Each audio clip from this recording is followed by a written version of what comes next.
Nagulat si Doohee nang makitang napaka-sweet ni Guwon sa harap ni Dajong at nagtanong kung ano ang mali sa kanya.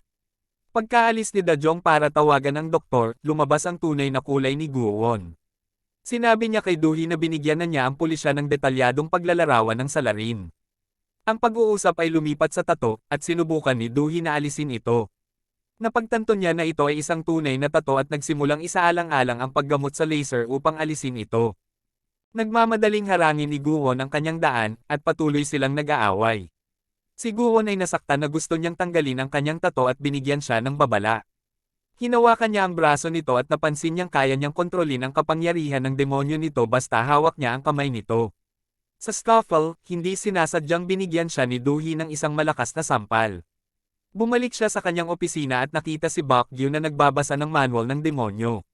Hindi siya sigurado kung paano nakuha ni Bakgyu ang kanyang libro, ngunit binawi niya ito at itinago sa isang ligtas. Napansin ni Bakgyu na may sirawala na ang tato ni Guwon. Sa una, sinubukan ni Guwon na magpanggap na maayos ang lahat, ngunit tumanggi si Bakgyu na pabayaan ang isyu.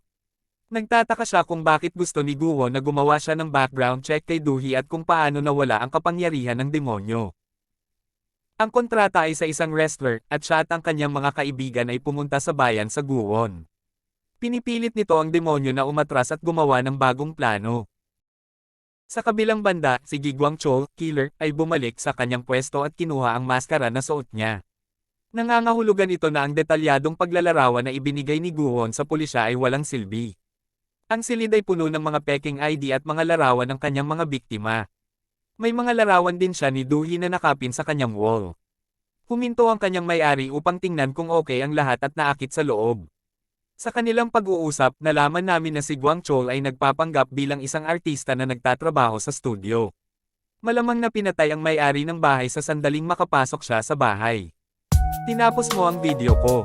Paki-subscribe naman ng YouTube channel ko para update ka sa mga susunod na episode ng mga video ginagawa ko. Maraming salamat.